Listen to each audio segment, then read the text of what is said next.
ಗೆಲ್ಬಹುದು sir ನಿಮ್ಮ ಪ್ರಕಾರ? ಪ್ರಕಾರ ಫೈಟ್ ಇದೆ. ಯೋಗೇಶ್ವರ್ ಅಂತಾರೆ ಎಲ್ಲರೂ ಮೊದಲೆಲ್ಲ. ಈಗ ಓಟ್ ಹೆಂಗ್ ಮಾಡಿದ್ದಾರೆ ಅಂತ ಹೇಳಕ್ಕಾಗಲ್ವ ಜನಗಳು. ಹೆಂಗ್ ನಡೀತು ಸರ್ ವೋಟಿಂಗ್ ಎಲ್ಲ? ಸರ್ ವೋಟಿಂಗ್ ನಡೆದಿದೆ, ಒಂದೊಂದು ಏರಿಯಾ 80-90% ಈ ಥರ ನಡೆದಿದೆ ಸರ್. ಇಬ್ಬರದು ಫೈಟ್ ಇದೆ. ಏನು ಲೀಡಿಂಗು ಯಾರು ಗೆಲ್ತೇನೆ ಅಂದರೆ ಒಂದು 5,000 ಒಳಗಡೆ ಸರ್. ಏನ್ ಸರಿ ಸರಿ ಇತಿಹಾಸ ನಿರ್ಮಿಸ್ಬಿಟ್ಟಿದ್ರಿ. 88% ವೋಟ್ ಆಗಿದೆ. ಏನ್ ಕಾರಣ ಇರ್ಬೋದು ಈ ಸರಿ? ಕಾರಣ ಅಂದರೆ ಪ್ರತಿಷ್ಠೆ, ಅವರು ಪ್ರತಿಷ್ಠೆ, ಕಾಂಗ್ರೆಸ್ ಅವರು ದಳದವರು ಪ್ರತಿಷ್ಠೆ ಗೆಲ್ಲಬೇಕು ಅಂತ. ಅಂದರೆ ಜನ ಇವತ್ತು ಚನ್ನಪಣ್ಣದಲ್ಲಿ ಬುದ್ಧಿವಂತರು. ಚನ್ನಪಣ್ಣ ತಾಲೂಕು ನಮ್ಮೂರವನ್ನ ನಾವು ಸೋಲ್ಸಿದ್ದೀವಿ 2 ಸಾರಿ. ಅವ್ನಿಗೆ ಈ ಸಾರಿ ಅವಮಾನ ಮಾಡೋದು ಬೇಡ, ಅವನ್ನ ಗೆಲ್ಸ್ಕೊಂಡು ನಾವು ಸ್ವಾಭಿಮಾನ ಉಳಿಸ್ಕೊ ಅಂದ್ಬಿಟ್ಟು ಯೋಗೇಶ್ವರ್ಗೆ ವೋಟ್ ಮಾಡವ್ರೆ. 8,000-10,000 ಲೀಡಲ್ಲಿ ಯೋಗೇಶ್ವರ್ ಗೆಲ್ತಾರೆ. ಹೆಂಗಿತ್ತು ಸರ್ ಎಲೆಕ್ಷನ್ ಈ ಬಾರಿ? ಪರವಾಗಿಲ್ಲ, ಚೆನ್ನಾಗೈತಿ ಸರ್. ಏನು ಸರ್ 88% ವೋಟ್ ಮಾಡಿಬಿಟ್ಟಿದ್ದೀರಾ? ಹೌದು, ಈ ಹಿಂದೆ ಯಾವತ್ತೂ ಆಗಿರಲಿಲ್ಲ ಇಷ್ಟು. ಹೌದು ಸತ್ಯ. ಅದು ಏನು ಕಾರಣ ಸರ್ ಇಷ್ಟೊಂದು ವೋಟಿಂಗ್ ಆಗೋಕ್ಕೆ? ಇದು ಮಧ್ಯಂತರ ಎಲೆಕ್ಷನ್ ಅಲ್ವಾ, ಅದರಿಂದ ಮಾಮೂಲಿ ಎಲೆಕ್ಷನ್ ಅಷ್ಟು ಜನ ಇವಾಗ ಇರ್ತಿರ್ಲಿಲ್ಲ.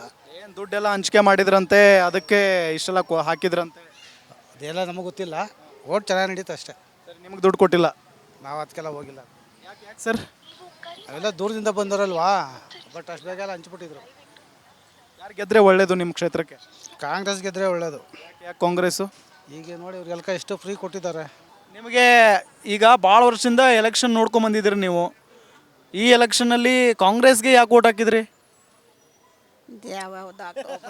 ಬಸ್ ಫ್ರೀ ಕೊಟ್ಟಿದಾರಂತನಾ? ಬಸ್ ಫ್ರೀ ಕೊಟ್ಟಿದಾರಂತನಾ? ಮಾಡವ್ರೆ, ಇಲ್ಲ ಅನ್ನೋಕದದೆ ಕೊಟ್ಟವ್ರೆ. ಕೆರೆ ಕಟ್ಟೆಗೆ ನೀರು ಬಿಟ್ಟವ್ರೆ. ಏನಪ್ಪ ನಿಮಗೆ ನಾವು ಅನ್ಯಾಯ ಮಾಡೋಕ್ಕದದೆ. ಮತ್ತು ನಿಮ್ಮ ಬದುಕಿದ್ರೆ ನೀವು ಬದುಕಿದ್ರೆ ನಾವು ಬದುಕ್ದಂಗೆ. ನಾವು ನಂಟ್ರ ಮನೆಯವರು. ಇದು ನಮ್ಮ ಸೊಸೆ ಹಾಕ್ಯಾಳೆ, ನಮ್ಮ ಬೀಗ್ರು ಹಾಕ್ಯಾರೆ. ಇಲ್ಲಿ ನೀವು ಅವ್ರು ದುಡ್ಡು ಕೊಡ್ತಾರಂತೆ ಇಸ್ಕೊಳ್ತೀರಾ, ಅದಾದ್ಮೇಲೆ ಅವ್ರು ಕೆಲಸ ಮಾಡಲ್ಲ, ಏನು ಮಾಡ್ತೀರಿ? ಕೊಡ್ತಾರೆ ಅಲ್ವಾ, ಈ ಕೊಡೋ ಅಂಥವ್ರಿಗೆ ಹಾಕ್ಬಿಡ್ಬೇಕು. ಕೊಡ್ತಾರಲ್ಲ ಅವ್ರಿಗೆ ಹಾಕ್ಬಿಡ್ಬೇಕು. ಯಾರು ಕೊಡ್ತಾರೆ ಅವ್ರು ಗೆಲ್ಲಿ, ಅವರು ಮುಂದೆ ನಮ್ಮನ್ನು ಹೇಳ್ತಿರೋದು ಅಭಿವೃದ್ಧಿ ಯಾರು ಮಾಡ್ತಾರೋ ಅವ್ರಿಗೆ ಓಟ್ ಹಾಕ್ಬೇಕು. ದುಡ್ಡು ಇಸ್ಕೊಂಡು ಓಟ್ ಮಾಡಿದ್ರೆ ನಿಮ್ಗೆ ಆಮೇಲೆ ಕೇಳಕ್ ರೈಟ್ಸ್ ಇರಲ್ಲ, ಅವ್ರನ್ನ ಸಿಕ್ಕಲ್ಲ ಅವ್ರಿಗೆ. ಯಾರು ಗೆಲ್ಬೋದಾಗಾದ್ರೆ ನಿಮ್ಮ ಪ್ರಕಾರ? ಯಾರ ಗೆಲ್ಲಿ ಬಿಡು, ನಮಗೇನು. ನಾವು ಅಭಿವೃದ್ಧಿ ಆಗ್ಬೇಕಾ ಬೇಡವಾ ನಿಮ್ಮ ಕ್ಷೇತ್ರ? ನಾವು ಜೈ ತಪ್ಪದದೆ ಅಷ್ಟೇ. ನಮ್ಮದು ನಿಮಗೆ ಒಳ್ಳೆ ರೋಡ್ ಬೇಡವಾ? ರೋಡ್ ಬೇಕು, ಬಸ್ ಬೇಕು ಅಷ್ಟೇ ನಮಗೆ. ಇನ್ನೇನು ಬೇಡಿ ನಮಗೆ. ಆಸ್ಪತ್ರೆ ನಾವು ದುಡ್ಡು ಕೊಟ್ಟರೆ ಟ್ರೀಟ್ಮೆಂಟ್ ಮಾಡ್ತಾರೆ ಅಷ್ಟೇ. ದುಡ್ಡು ಕೊಡ್ತಾರೆ ಏನು ಟ್ರೀಟ್ಮೆಂಟ್ ಮಾಡ್ತಾರೆ? ಹೆಂಗಿದೆ ಸರ್ ಎಲೆಕ್ಷನ್ ಹವಾ? ಅಂದರೆ ವೋಟಿಂಗ್ ಆಯಿತು, ಈಗ ಹೆಂಗಿದೆ ಟ್ರೆಂಡ್? ಯಾರ ಪರ ಇರಬಹುದು? ಇನ್ನೂ ಗೊತ್ತಾಗಿಲ್ಲ, ನೋಡಬೇಕು. ಇನ್ನೂ ಇಲ್ಲ. ಈಗ ಟಗಾಫರ್ ಇದೆಯಾ? ಹಾಂ, ಟಗಾಫರ್ ಫೈಟ್ ಫೈಟ್ ಇದೆ, ನೋಡಬೇಕು. ಬೆಟ್ಟಿಂಗ್ ಎಲ್ಲ ಜೋರಾಗಿ ನಡೀತಿದೆ ಅಂತೆ. ಇನ್ನೂ ಇಲ್ಲ, ಈಗ ಸ್ಟಾರ್ಟ್ ಆಗಿದೆಯಲ್ಲ. ಇನ್ಮೇಲೆ ಮುಂದಕ್ಕೆ ಗೊತ್ತಾಗುತ್ತೆ ಏನು ಅಂತ. ಇನ್ನೊಂದು 4-5 ದಿವಸ ಕಳೆದ್ರೆ ಆವಾಗ ಬೆಡ್ಡಿಂಗು ಅವೆಲ್ಲ ಗೊತ್ತಾಗುತ್ತೆ. ಯಾರು ಗೆಲ್ಬೋದು ಸರ್ ನಿಮ್ಮ ಪ್ರಕಾರ? ಪ್ರಕಾರ ಫೈಟ್ ಇದೆ. ಯೋಗೇಶ್ವರ್ ಅಂತಾರೆ ಎಲ್ಲರೂ ಮೊದಲೆಲ್ಲ. ಈಗ ಓಟ್ ಹೆಂಗೆ ಮಾಡಿರ್ತಾರೆ ಅಂತ ಹೇಳೋಕ್ಕಾಗಲ್ವ ಜನಗಳು. ಅದೇ ಒಂದು 4-5 ದಿವಸ ಕಳೆದ್ರೆ ವಾತಾವರಣ ಈಗ ಗೊತ್ತಾಗುತ್ತಲ್ಲ ಓಡಾಡ್ತಿದ್ದಾಗ ಅವ್ರ ಬಾಯಲ್ಲಿ. ಹೆಂಗೆ ನಡೀತು ಸರ್ ವೋಟಿಂಗ್ ಎಲ್ಲ? ಸರ್ ವೋಟಿಂಗ್ ನಡೆದಿದೆ, ಒಂದೊಂದು ಏರಿಯಾ 80-90% ಈ ಥರ ನಡೆದಿದೆ ಸರ್. ಇಬ್ಬರದು ಫೈಟ್ ಇದೆ. ಏನು ಲೀಡಿಂಗು ಯಾರು ಗೆಲ್ತೇನೆ ಅಂದರೆ ಒಂದು 5,000 ಒಳಗಡೆ ಸರ್. ಏನು ಸರಿ ಸರಿ ಇತಿಹಾಸ ನಿರ್ಮಿಸ್ಬಿಟ್ಟಿದ್ರಿ. 88% ವೋಟ್ ಆಗಿದೆ. ಏನು ಕಾರಣ ಇರ್ಬೋದು ಈ ಸರಿ? ಕಾರಣ ಅಂದರೆ ಪ್ರತಿಷ್ಠೆ, ಅವರು ಪ್ರತಿಷ್ಠೆ, ಕಾಂಗ್ರೆಸ್ ಅವರು ದಳದವರು ಪ್ರತಿಷ್ಠೆ ಗೆಲ್ಲಬೇಕು ಅಂತ. ಈಗ ಕಾರ್ಯಕರ್ತರುಗಳು ಓಡಾಡವ್ರೆ, ಮಾಡವ್ರೆ, ಕಷ್ಟಪಟ್ಟು ದಳದ ಕಡೆನೂ ಮಾಡವ್ರೆ, ಕಾಂಗ್ರೆಸ್ಸನ್ನು ಮಾಡವ್ರೆ. ಇಬ್ಬರು ಗೆಲ್ಲಬೇಕು ಅಂತ. ಅವರು 2 ಸರಿ ಸೋತವ್ರೆ, ಇವರು 2 ಸರಿ ಸೋತವ್ರೆ. ಅದರಿಂದ ಪ್ರತಿಷ್ಠೆ ಇದೆ. ದುಡ್ಡು ಯಾವ್ದು ನಮ್ಮ ವರದೆ ಕೊಡೋ ಕಾಲದಲ್ಲಿ ಯಾವ ದುಡ್ಡು ಇರಲಿಲ್ಲ.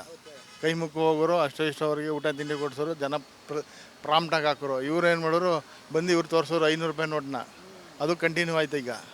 ಬಟ್ ಇಂಥವ್ರಿಂದ ನಾವು ಏನು ನಿರೀಕ್ಷೆ ಮಾಡೋದಕ್ಕೆ ಸಾಧ್ಯ? ಚನ್ನಪಟ್ಟಣ ಉದ್ಧಾರ ಆಗುತ್ತಾ ಅಂತ? ಈಗ ನಮ್ಮ ಜನನೂ ಬುದ್ಧಿ ಕಲಿಯಲ್ಲ ಸರ್. ಈಗ ಸರ್ ಒಂದು ಬ್ರಾಹ್ಮಣ್ಸು 1 ರೂಪಾಯಿ ತೊಗೊಲಿಲ್ಲ, ಒಂದೊಂದು ಮೇಲೆ ಓಟ್ ಹಾಕಿದ್ದಾರೆ. ಅವರು ಬ್ರಾಹ್ಮಣರು ಪ್ರಾಂಪ್ಟಾಗಿ ಓಟ್ ಹಾಕಿರೋರು. ಬೇರೆ ಜನ ಅವರೆಲ್ಲ ಕಾಸು ಕೊಟ್ಟರೆ ಬರ್ತಾರೆ, ಕಾಸು ಕೊಡಲಿಲ್ಲ ನಾವೇ ಓಟ್ ಹಾಕುವ ಅಂತಾರೆ. ಜನ ಇದಕ್ಕೆ ಸರ್ ಈಗ ಕಾಸು ಮೇಲೆ ನಿಂತಿದೆ, ಓಟ್ ಹಾಕ್ತಾರೆ.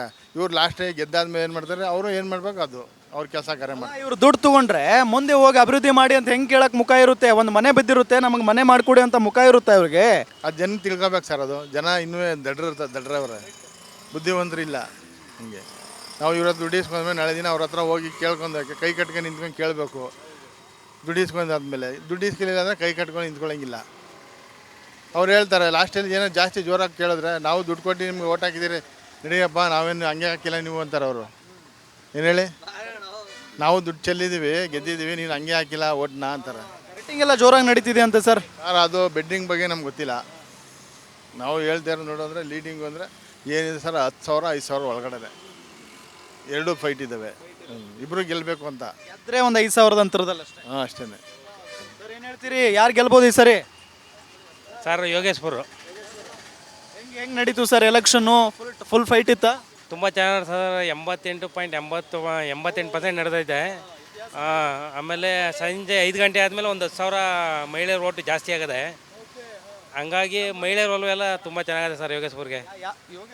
ಹೌದೌದು, ಯೋಗೇಶ್ಪುರ ಪರ ಚೆನ್ನಾಗದೆ. ಆಮೇಲೆ ಅಲ್ಪಸಂಖ್ಯಾತರು ಅಂದ್ಬಿಟ್ಟು ಮುಸ್ಲಿಮ್ಸ್ ಅವ್ರನ್ನ ಓಲೈಕೆ ಏನು ಮಾಡ್ಕೊಳ್ಳಿಲ್ಲ ಅವರು JDS ನವರು. ಅವ್ರ ವಿರುದ್ಧ ಮಾತಾಡಿರೋದ್ರಿಂದ ಮುಸ್ಲಿಂ ಸಮುದಾಯ ಪೂರ್ತಿ ಒಗ್ಗಟ್ಟಿಂದ ಮಾಡಿದೆ ಸರ್ ಯೋಗೇಶ್ಪುರ್ಗೆ. ನಮ್ಮ ಮನಸ್ಸಿಗೆ ಒಂದು 8,000 ರಿಂದ 1,000 ಲೀಡಲ್ಲಿ ಗೆಲ್ತಾರೆ ಯೋಗೇಶ್ಪುರ. ಒಳ್ಳೇದು ಬಯಸಿರೋ ಜನಕ್ಕೆ ಇವತ್ತು ಒಳ್ಳೆ MLA ಸಿಗ್ತಾರೆ ಇವತ್ತು ಚನ್ನಪಣ್ಣಕ್ಕೆ. ಅಂದರೆ ಜನ ಇವತ್ತು ಚನ್ನಪಣ್ಣದಲ್ಲಿ ಬುದ್ಧಿವಂತರು. ಚನ್ನಪಣ್ಣ ತಾಲೂಕು ನಮ್ಮೂರವನ್ನ ನಾವು ಸೋಲ್ಸಿದ್ದೀವಿ 2 ಸಾರಿ. ಅವ್ನಿಗೆ ಈ ಸಾರಿ ಅವಮಾನ ಮಾಡೋದು ಬೇಡ, ಅವನ್ನ ಗೆಲ್ಸ್ಕೊಂಡು ನಾವು ಸ್ವಾಭಿಮಾನ ಉಳಿಸ್ಕೊ ಅಂದ್ಬಿಟ್ಟು ಯೋಗೇಶ್ಪುರ್ಗೆ ವೋಟ್ ಮಾಡವ್ರೆ. 8,000 ರಿಂದ 1,000 ಲೀಡಲ್ಲಿ ಯೋಗೇಶ್ಪುರ್ ಗೆಲ್ತಾರೆ 100. ಬೆಟ್ಟಿಂಗ್ ಎಲ್ಲ ಜೋರಿದೆ ಅಂತೆ ಸರ್. ಇನ್ನೂ ಶುರು ಆಗಲಿಲ್ಲ. ಮಂಡ್ಯದವರು, ಮೈಸೂರವರು, ಈ ಕಡೆ ಬಿಡದಿ, ಕನಕಪುರದವರೆಲ್ಲ ಮಾತುಕತೆ ಎಲ್ಲ ಅವರೇ. ಇನ್ನು ನಾಳೆಯಿಂದ ಶುರು ಆಗ್ಬೋದು. ಅವರೆಲ್ಲ ಬೇರೆ ಕಡೆ ಸರ್ ಜಾಸ್ತಿ ಬರೋದು ಬೆಡ್ಡಿಂಗಿಲ್ಗೆ ಚನ್ನಪಣ್ಣಕ್ಕೆ. ಇದೇ ತಾನೇ ಕರ್ನಾಟಕದಲ್ಲಿ ಹೈ ವೋಲ್ಟೇಜು ಇರೋದು. ಈಗ ನಾವು ನಿಮ್ಮ ಮೀಡಿಯಾದವ್ರ ಹತ್ರ ಪೇಪರ್ ಹತ್ರ ಎಲ್ಲ ನೋಡ್ತೀವಲ್ಲ, ಬೇರೆ ಕ್ಷೇತ್ರಕ್ಕಿಂತ ಜಾಸ್ತಿ ಬತ್ತಿದ್ದದೆ ಈ ಕ್ಷೇತ್ರದ್ದು ಪ್ರಚಾರ. ಹಂಗಾಗಿ ಈಗ ಅಕ್ಕಪಕ್ಕ ತಾಲೂಕಿನವರೆಲ್ಲ ಇನ್ನೇನು ನಾಳೆ ನಾಳಿದ್ರೆ ಇಳಿಬೋದು ಬೆಡ್ಡಿಂಗೆ. ಹೌದು ಸರ್. ಫೈನಲಿ ಯಾರು ಗೆಲ್ಬೋದು ಸರ್? ಅವಾಗಲೇ ಹೇಳಿದ್ನಲ್ಲ ಸರ್, ಯೋಗೇಶ್ವರೇ ಫೈನಲಾಗಿ ಗೆಲ್ಲೋದು. ವೋಟ್ ಮಾಡಿದ್ರಾ? ಮಾಡ್ದೋಣ. ಯಾರಿಗೆ ಮಾಡಿದ್ರಿ? ಅದು ಪರ್ಸ್ನಲ್ ಅಣ್ಣ. ಶಬಾಷ್. ಈಗ ಯಾರು ಗೆಲ್ಬೇಕು ನಿಮಗೆ? ಯಾರು ಗೆದ್ರೂ ಒಳ್ಳೇದೇ ಅಣ್ಣ, ಇಬ್ಬರು ಗೆದ್ರೂ ಒಳ್ಳೇದೇ. ಒಳ್ಳೇದು. ಹಂಗೆಲ್ಲ ಮಾಡೋಕ್ಕಾಗಲ್ಲ. ವರ್ಷದ್ಕೊಂಡು ನೋಡ್ಕೊಂಡು ವರ್ಷದ್ಕೊಂಡು ಬಿಡೋಕ್ಕಾಗತ್ತೆ. ನಾವು ಮಾಡೋ ವೃತ್ತಿ ಮಾಡ್ತಾ ಇರಬೇಕು. ನಾವು ಯಾರ ಹತ್ರನೂ ಕಾಸು ಇಸ್ಕೊಳ್ಳಿಲ್ಲ ಅಣ್ಣ. ಇಸ್ಕೊಂಡಿಲ್ಲ? ನಮ್ಗೆ ಬೇಡ ಅದು. ಕೊಡಕ್ಕೆ ಬಂದ್ರಂತೆ ಬೇಡ ಅಂದರು. ಕೊಡೋಕೆ ಬಂದರೂ ನಾವು ಬೇಡ ಅಂತೀವಣ್ಣ. ಎಷ್ಟು ಕೊಡಕ್ಕೆ? ಗೆದ್ದವರು ಈ ಕಡೆ ಗೆದ್ದವ್ರು ಆ ಕಡೆ ಬೈತಾರೆ, ಆ ಕಡೆ ಗೆದ್ದವ್ರು ಈ ಕಡೆ ಬೈತಾರೆ. ಎಷ್ಟು ಕೊಡೋಕೆ ಬಂದ್ರೆ ಗೊತ್ತಿಲ್ಲ. ನಮ್ಗೆ ದುಡ್ಡು ಬೇಡಿ ಅಂತಲೇ ನಾವು ಹೇಳಿದ್ದೀವಣ್ಣ. ದುಡ್ಡು ಬೇಡ ಅಂತಲೇ ಹೇಳಿದ್ದೀವಿ ನಾವು. ಕರೆಕ್ಟು. ನೀವು ಈಗ ದುಡ್ಡು ಇಸ್ಕೊಂಡ್ರೆ ಅಭಿವೃದ್ಧಿ ಕೇಳೋಕ್ಕಾಗಲ್ಲ, ಮುಂದೆ ಕೇಳೋಕ್ಕಾಗಲ್ಲ. ಆಮೇಲೆ ನಾವು ಯಾರಿಗೂ ಏನೂ ಮಾತಾಡೋಕ್ಕಾಗಲ್ಲ. ನಮ್ಗೆ ಬಂದು ಬೈತಾ ಇದ್ರು ಬೈಸ್ಕೋಬೇಕಷ್ಟೇ. ನಾವು ಒಂದು ಓಟ್ನ ನಾವು ಮಾರ್ಕೊಡಲ್ಲ. ನಾವು ಕಷ್ಟಪಟ್ಟು ದುಡ್ದು ಸಂಪಾದನೆ ಮಾಡಿ ತಿಂತೀವಿ. ನಿಮ್ಮ ಥರ ಬುದ್ಧಿ ಎಲ್ರಿಗೂ ಇದ್ದಿದ್ರೆ ಚನ್ನಪಟ್ಟಣ ಎಲ್ಲೋ ಹೋಗ್ಬಿಡೋದು. ಏನೇನು ಅಭಿವೃದ್ಧಿ ಆಗ್ಬೇಕು ನಿಮ್ಮ ಪ್ರಕಾರ ಇಲ್ಲಿ? ನಮಗೆ ಈ ಬಸ್ ಸ್ಟ್ಯಾಂಡ್ ಒಂದು ಆಗ್ಬೇಕಣ್ಣ. ಫಸ್ಟ್ ಬಸ್ ಸ್ಟ್ಯಾಂಡ್ ಆಗಬೇಕು. ಆಸ್ಪತ್ರೆ ಇದೆಯಣ್ಣ, ಪರವಾಗಿಲ್ಲ. ಡಾಕ್ಟ್ರ್ ಎಲ್ಲ ಒಳ್ಳೆಯವರೇನು, ಚೆನ್ನಾಗಿ ನೋಡ್ತಾರೆ. ನಮ್ಮ ಗೌರ್ಮೆಂಟ್ ಡಾಕ್ಟ್ರು ಚೆನ್ನಾಗಿ ನೋಡ್ತಾರೆ. ರಸ್ತೆಗಳೆಲ್ಲ ಚೆನ್ನಾಗಿದಾವ? ಪರವಾಗಿಲ್ಲ ಅಣ್ಣ, ಚೆನ್ನಾಗಿದೆ.